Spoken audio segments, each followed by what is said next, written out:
اللہ کے نبی فرماتے ہیں کہ قیامت کے دن اللہ کہے گا اے میرے بندے میں دنیا میں بھوکا تھا تو نے مجھے کھانا کیوں نہیں کھلایا؟ اے میرے بندے دنیا میں بھوکا تھا تو نے مجھے کھانا کیوں نہیں کھلایا؟ بندہ کہے گا اے اللہ تو کیسے بھوکا رہ سکتا ہے؟ اے اللہ تو کھاتا ہی نہیں ہے، پھر تجھے کون کھلائے؟ تو کھاتا نہیں ہے۔ تو اللہ کہے گا اے میرے بندے دنیا میں میرا فلاں بندہ بھوکا تھا، اگر تو نے اس کو کھلایا ہوتا تو مجھے اس کے پاس پاتا، یعنی میں تیری مدد کرتا۔ اگر تو نے کسی بھوکے کو کھلایا ہوتا تو میں بھی تیری مدد کرتا۔ ہائے میرے بندے دنیا میں ننگا تھا تو نے مجھے کپڑا کیوں نہیں پہنایا؟ بندہ کہے گا اے اللہ تو سب کو کپڑے پہناتا، تو کیسے ننگا ہو سکتا ہے؟ ہائے اللہ تجھے کون کپڑا پہنا سکتا ہے؟ تو اللہ کہے گا دنیا میں میرا فلاں بندہ ننگا تھا، اس کے پاس پہننے کو کپڑے نہیں تھے، اگر تو نے اس کی مدد کی ہوتی، اس کو کپڑا پہنایا ہوتا تو مجھے اس کے پاس پاتا، یعنی میں تیری مدد کرتا۔ تو نے دنیا میں اس کی مدد نہیں کی، اس لیے ہم نے بھی تیری مدد نہیں کی۔ اے میرے بندے دنیا میں میرا فلاں بندہ پریشان حال تھا، اللہ کہے گا میں دنیا میں پریشان تھا، گمراہی کے راستے پہ چل رہا تھا، میں بھٹک رہا تھا، میں گمراہ تھا، تو نے مجھے راستہ کیوں نہیں دکھایا؟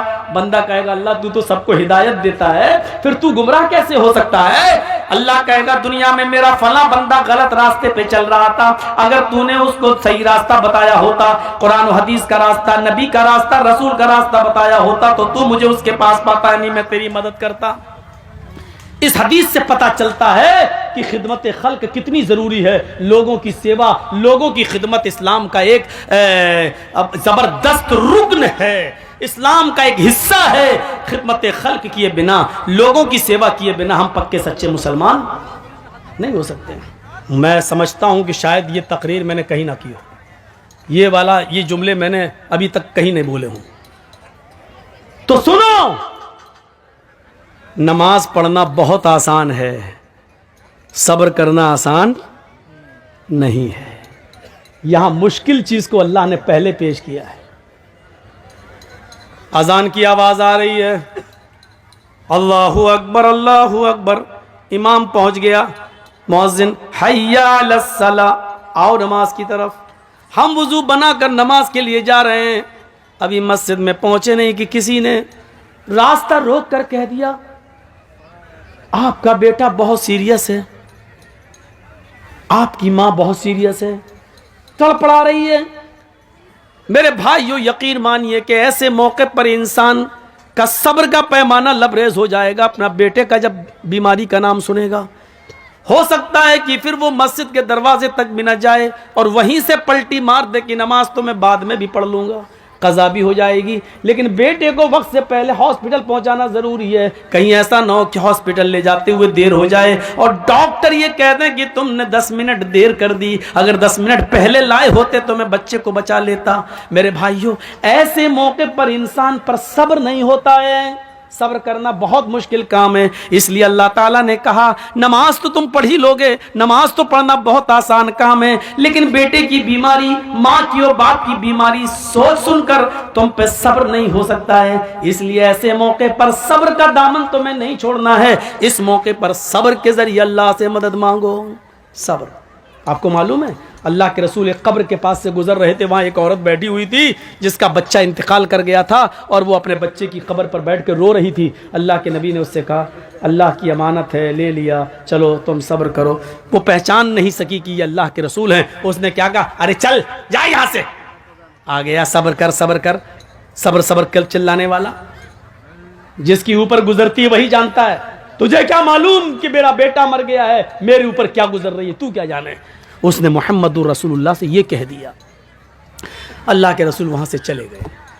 بھائی ایسی موقع پر کیا کہا جائے جب وہ اپنے بچے کی موت پر صبر نہیں ہو رہا ہے، اس سے صبر نہیں کر پا رہی ہے، وہ تنبیہ کرنا تھا کر دیا، آگے بڑھ گئے۔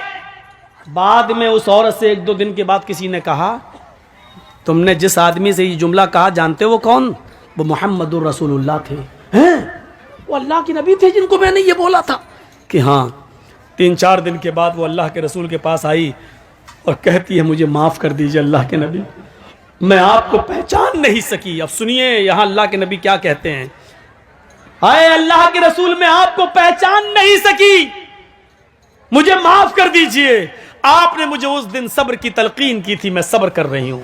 اے اللہ کے رسول مجھے صبر آ گیا, میں نے صبر کر لیا, آپ مجھے معاف کر دیجئے. میں نے آپ سے کہا چل چل, تو کیا جانے, جس کے اوپر گزرتی وہ جانتا, مجھے صبر آ گیا. تو اللہ کے نبی نے مسکراتے ہوئے کیا کہا, نہیں 4 دن کے بعد صبر آیا ہے نا, نہیں, انما الصبر عند الصدمۃ الاولی, صبر تو اس وقت ہوتا ہے جب مصیبت پہنچے, اسی وقت صبر کیا جائے.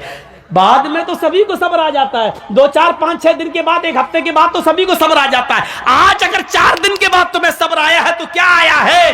اصل صبر تو اس دن تھا جس دن تمہارا بیٹا مرا تھا اور تم اپنے بیٹے کے قبر کے پاس بیٹھ کر رو رہی تھی, اور اس وقت میں کہہ رہا تھا صبر کرو. اس وقت تم صبر کرتی تو تمہیں اجر ملتا, تمہیں انعام ملتا, تمہیں اللہ کے یہاں ثواب دیا جاتا.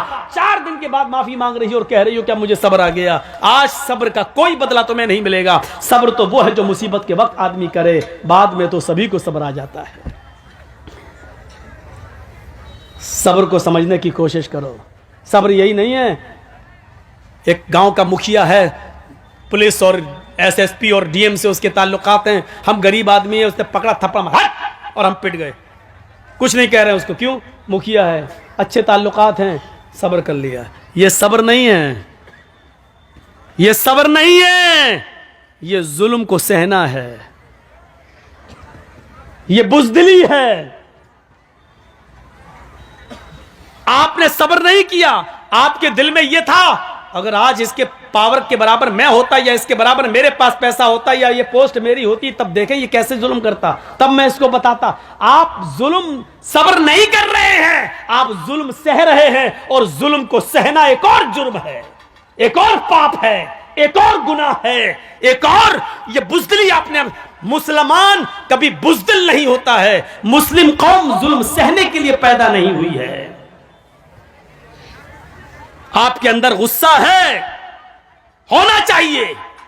میں نہیں کہتا ہوں کہ غصہ آپ مت ہوئیے, میں کہتا ہوں کہ اگر غصہ آپ کے اندر ہے تو اس غصے کو پرورش کیجئے, اس غصے کو پالیے. میں تو آپ کو یہ نصیحت کرتا ہوں کہ غصے کو پالیے, لیکن اس غصے کو آپ اپنے اندر پال پوس کر بڑا کریے, اور یہ غصہ وہاں دکھائیے جب آپ کا بیٹا شراب پیتے ہوئے گھر پہ آئے, تب آپ کا غصہ آنا چاہیے. آپ کی بیوی بے پردہ جب بازاروں میں گھومتی ہے, تب آپ کو غصہ آنا چاہیے. اس غصے کو سنبھالیے, اور جہاں غصہ ہونے کی ضرورت ہے وہاں غصہ کیجئے. یہاں غصے کی ضرورت ہے, یہاں آپ کی بیٹی بے پردگی کے ساتھ گھوم رہی ہے, موبائل لیتی ہے, اپنے جیجا کی موٹر سائیکل پہ بیٹھ کے بہنوئی کے ساتھ سفر کر رہی ہے, اور دیور کی موٹر سائیکل پر بھابھی بیٹھ کر جا رہی ہے. آپ کے اندر غصہ آنا چاہیے, اور آپ اپنے چھوٹے بھائی سے کہیں تیری ہمت کیسے ہوئی کہ تو نے اپنی بھابھی کو, یعنی میری بیوی کو پیچھے بٹھایا, موٹر سائیکل پہ بٹھایا. اور ایک سسر کو اپنے داماد پر غصہ آنا چاہیے کہ تو نے اپنی بیوی کو چھوڑ کر میری دوسری بیٹی جو تیری سالی ہے وہ تیری موٹر سائیکل پہ بیٹھ کے بازار یا اسکول کیوں گئی ہے. اس غصے کو سنبھالیے, اور اس غصے کی ضرورت ہے یہاں پیش کرنے کی. آپ اس غصے کو پروان چڑھائیے. حرام ہے, حرام ہے, حرام ہے اگر کوئی جیجا اپنی سالی کو اپنی بائک پہ بٹھا کر شاپنگ کراتا ہے. حرام ہے اگر کوئی دیور اپنی بھابھی کو بائک پہ بٹھا کے شاپنگ کرانے کے لیے جاتا ہے اور یہ کہتا کہ میرے بھائی کی اجازت ہے. شریعت بھائی کی اجازت کے باوجود بھی بھابھی کو اپنے ساتھ لے جانے کی اجازت نہیں دیتی ہے. شریعت سسر کی اجازت کے باوجود بھی, بیوی کی اجازت کے باوجود بھی بیوی کی بہن کو اپنے ساتھ جانے کی اجازت نہیں دیتی ہے. شریعت شریعت ہے, نہ تیری بیوی کا قانون چلے گا, نہ تیرے باپ کا قانون چلے گا. یہاں قانون چلے گا تو فاطمہ کے باپ کا قانون چلے گا. اگر مسلمان ہو تو فاطمہ کے باپ کے قانون کو مانو, اپنی بیوی کے باپ کا اور اپنی بیوی کا قانون نہیں. شریعت شریعت ہے, کسی کے باپ کی جاگیر نہیں ہے. مجھے جو کہنا تھا کہہ دیا. جس کو برا لگتا رہے. اگر برا لگتا ہے تمہیں تو اللہ کی قسم میں کامیاب ہو گیا. اگر میری بات تمہیں چبھی ہے تو اللہ کی قسم میں اپنے جلسے میں کامیاب ہو گیا. اور اگر میری بات کا برا نہیں لگا تو ہمیں سوچنا پڑے گا کہ ہمارا جلسہ کامیاب ہوا ہے یا نہیں ہوا ہے. کیونکہ جب برا ہی نہیں لگ رہا ہے تو اس کا مطلب یہ کہ آپ وہی کرو گے جو کرتے آ رہے ہو, اور جب وہی کرنا ہے جو کرتے آ رہے ہو تو پھر یہ جلسہ بیکار ہے. آپ کا یہاں بیٹھنا بیکار ہے. رات کے 1 بجے 1:30 بجے 2 بجے تک یہاں بیٹھ کر اپنی آنکھیں پھوڑنا بیکار ہے, کیونکہ آپ کو کوئی ثواب نہیں ملے گا. میرے پیارے ساتھیوں,